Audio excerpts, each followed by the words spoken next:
अस्सलाम वालेकुम dear students, आप देख रहे हैं सैयद अली एकेडमी और हाजिर हैं हम लोग क्लास 9th बायोलॉजी के नए चैप्टर के साथ में, जो कि है हमारे पास बायो एनर्जेटिक्स। सबसे पहले बायो एनर्जेटिक्स और इसके मतलब को समझते हैं कि बायो एनर्जेटिक्स किसे कहा जाता है। बायो का मतलब तो होता है हमारे पास लिविंग ऑर्गेनिजम्स, और एनर्जेटिक्स एक ऐसे प्रोसेस को कहा जाता है जिसके अंदर एनर्जी बदलती रहती है। हम मालूम है लॉ ऑफ थर्मोडायनामिक्स यही कहता है कि एनर्जी ना बनाई जाती है और ना ही जो है वो डिस्ट्रॉय होती है, वो अपनी शक्ल को बदलती रहती है। तो जानदारों के अंदर अगर एनर्जी बदल रही है, एक फार्म से दूसरे फार्म में कन्वर्ट हो रही है, तो इस प्रोसेस को बायो एनर्जेटिक्स कहा जाता है। शुरू के अंदर इसके अंदर जो इंट्रोडक्शन दिया गया है उसके अंदर यही बात बयान की जा रही है कि किस तरह से हमारी बाहर की तरफ ही जो है वो एनर्जी तब्दील हो रही होती है। मिसाल के तौर पर हमारे पास जो मशीनें इस्तेमाल हो रही होती हैं, उन मशीनों को एनर्जी चाहिए होती है। एनर्जी क्या होती है? Capacity to do work. मुख्तलिफ काम करने होंगे, उन्हें एनर्जी चाहिए होगी। मिसाल के तौर पर जो ऑटोमोबाइल्स, जो हमारे पास गाड़ियाँ इस्तेमाल होती हैं, तो गाड़ियों को चलने के लिए जो है वो फ्यूल की ज़रूरत होती है। फ्यूल जो है वो हीट एनर्जी को प्रोड्यूस करेगा, हीट एनर्जी के ज़रिए से आगे चल करके फिर वो मैकेनिकल एनर्जी में उसको कन्वर्ट करेंगे, और इस तरह से फिर वो जो है मूवमेंट कर रही होंगी।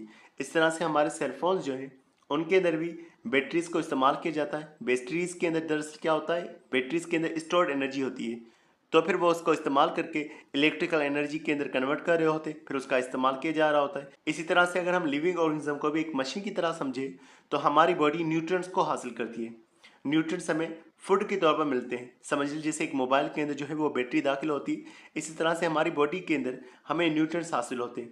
न्यूट्रिएंट्स क्या है? ये हमारे पास फूड के मॉलिक्यूल्स होते हैं, और ऐसे मॉलिक्यूल जिनके ब्रेकडाउन होने से हमें एनर्जी मिलेगी। अब यहाँ पर एक सवाल लिखा हुआ है कि क्या होता है, किस तरह से फ्यूल के अंदर एनर्जी आ रही है, और किस तरह से फूड मॉलिक्यूल के अंदर, एक मॉलिक्यूल जो हम खा रहे हैं उसके अंदर एनर्जी किस तरह से आ रही है। ये सारी चीज़ों का डिस्कस किया जा रहा है। अगर हम शुरू से बात करेंगे एनर्जी के हवाले से कि एनर्जी दरअसल आती कहाँ से है, तो ये हमारे पास जो सोर्स ऑफ एनर्जी है वो हमारे पास सन मौजूद होता है।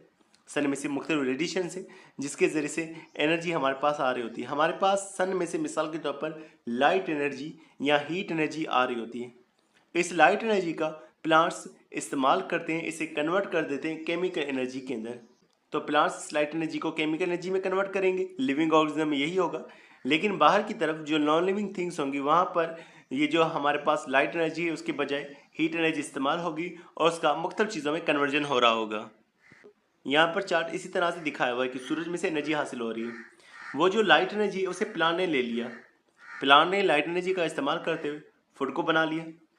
प्लांट का फूड अब दूसरा एनिमल जो है वो खाएगा, तो फूड जो है उसके पास पहुंच गया। मिसाल काव ने फूड खाया तो उसके पास एनर्जी पहुंच गई। लॉयन ने फिर काव को खाया तो उसके पास एनर्जी पहुंच गई। तो इस तरह से ये जो एनिमल्स है उनके ज़रिए से एनर्जी जो है वो ट्रांसफ़र हो रही है।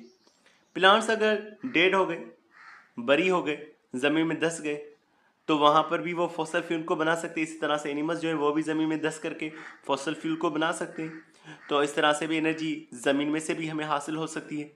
मज़ीद बात करेंगे नॉन लिविंग इन्वायरमेंट में क्या होगा। मिसाल हीट एनर्जी है, हीट एनर्जी पानी के पास पहुंची, तो वहाँ पर मॉलिक्यूल्स की मूवमेंट होगी। मॉलिक्यूल्स की जब मूवमेंट होगी तो उस सूरत के अंदर काइनेटिक एनर्जी बनेगी, और काइनेटिक एनर्जी का इस्तेमाल करते हुए जो डैम होगा, जो पानी को स्टोर किए हुए, उस पानी का इस्तेमाल करते हुए फिर वो मैकेनिकल एनर्जी यानी कि मशीन को चलाएगा, और फिर जो मशीन वहाँ पर मौजूद होगी वो फिर इलेक्ट्रिक एनर्जी प्रोड्यूस कर रही होगी। तो इस तरह से एनर्जी का कन्वर्जन एक जानदार के अंदर भी हो रहा है और आउटसाइड द लिविंग ऑर्गेनिज्म भी हो रहा है। हम लोग यहाँ पर जानदार के अंदर एनर्जी के कन्वर्जन को डिस्कस करेंगे। यही बात लिखी हुई है कि ऊपर वाला चार्ट ये बता रहा है किस तरह से एनर्जी जो एक फॉर्म से दूसरी फॉर्म में कन्वर्ट हो रही है।